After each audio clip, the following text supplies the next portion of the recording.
The UEFA Coefficient, it finally confirmed England to submit 5 clubs into next season's Champions League. How was it determined? Chelsea and Manchester City find themselves at 4th and 5th places respectively. Can they take advantage? Brace up as we walk into the mathematics of the coefficient. Also, Chelsea pulls one more from Africa. The UEFA coefficient is applied extensively by UEFA in almost every competition organized by UEFA, ranging from the Euros, the Nations League, Champions League, Europa, and the Conference League. The forthcoming Club World Cup that's yet to be organized, UEFA selected first 3 clubs based on the winners of the 3-4 previous winners of the Champions League. The remaining 6 slots were occupied by clubs based on club coefficient, which will be definitely spoken about in a different video. But today's video is centered on association coefficient or coefficient based on leagues.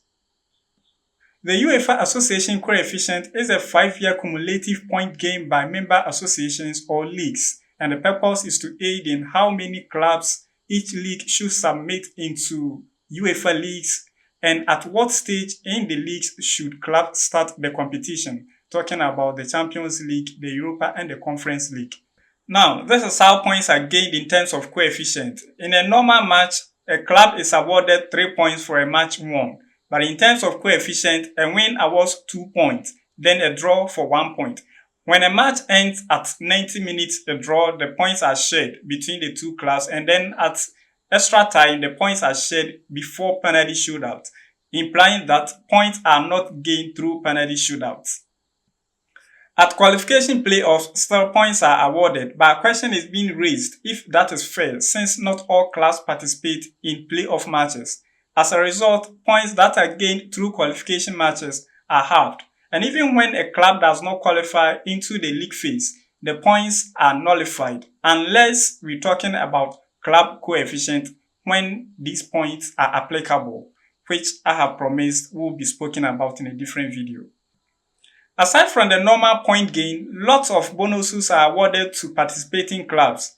Now, any club that qualifies to the league phase in Champions League is awarded 6 points freely, but not the case in Conference League and Europa League. At the end of the league phase, irrespective of which league we're talking about, as you can see from the table, the clubs that fall between 1 and 8 are awarded 0.25. Then clubs that fall between 9 and 24, talking about the Europa and Champions League, are awarded equally 0.25, but 0.12 for Conference League clubs. So now, at qualification for league phase and participation in all the league phase matches, the maximum points a club can gain in the Champions League is 12, then 6 in the Europa, then 4 in the Conference League. No club can earn more than this at this stage. Then after the league phase, clubs that take part in the knockout phase, every Champions League match that is won by a club awards a bonus point of 1.5.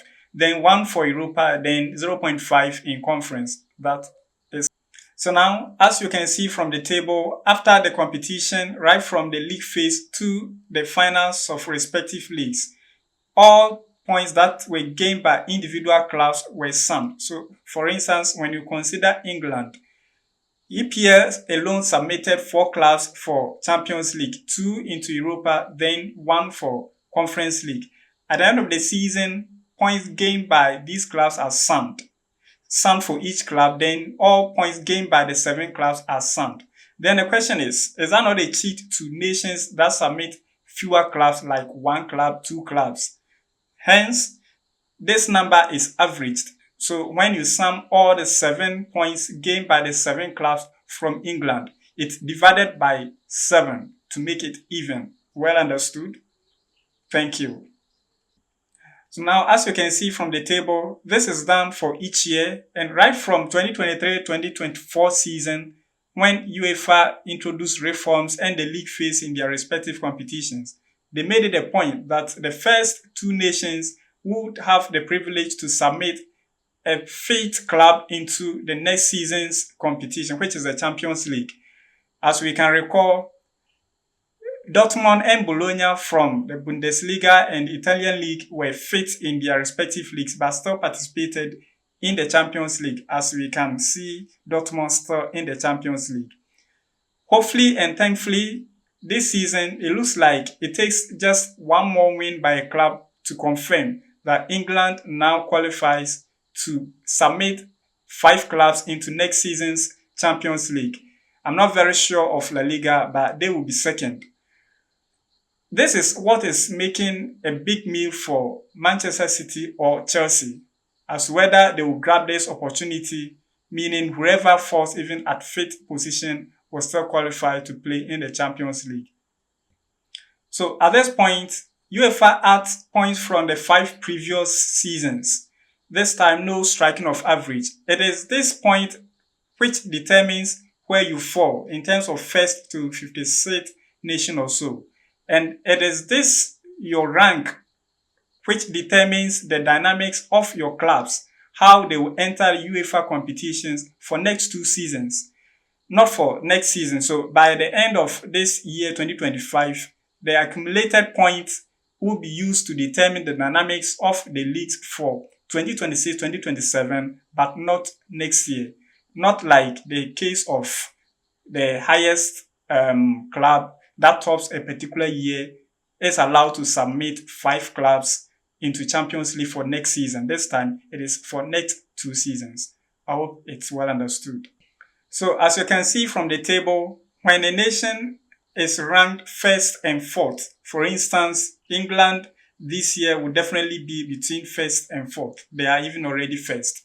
Now, when you are between 1st and 4th, you qualify to submit into Champions League, then 2 into Europa, then 1 into Conference League, where your club will start from playoff into the league phase. This table makes us understand that no club actually enter the Conference League at league phase. The highest is for the first 5 nations whose club enter the Conference League even at playoff. Understood? Please, I hope we are learning. If so, like and don't forget to subscribe. So this is now for all respective nations, right from the 1st to 55th or 54th nation, where even some have to submit just 2 clubs which participate in Conference League and even from qualification stage 1. As you can see, it's actually not easy for some nations. Now, in other stories, it's very important to reveal that Chelsea now eye a youngster in Mali. If you have a Malian fan here, please let me know you. Let me see your hand in the comment section. Chelsea pull off a surprising deal for a youngster, Seydou Dembele in Mali. Chelsea never keeps surprising. At this time, it is not South America, but in Mali. Well, kudos. He's a very good attacking midfielder, a playmaker. 17 years, but he's already doing wonders in Mali. At Arsenal, the report coming indicates that they are on the verge of pulling out of Nico Williams' deal, as Williams is insisting and is expecting to be made the highest paid player at Arsenal should the deal be finalized. If that is the case, then I support 100%. Arsenal should do the needful and pull out because it's not worth it. In the Chelsea's draw against Brentford in the league, the only player I've got to mention his name here is Christopher Nkunku. Does that player not get paid his weekly wages? That's all I've got to say. Please like, subscribe and share this link. Let others get to know of this mathematics concerning the UEFA coefficient. And then you can't afford to miss in my next release. Subscribe, like and share. It's always appreciated, buddy.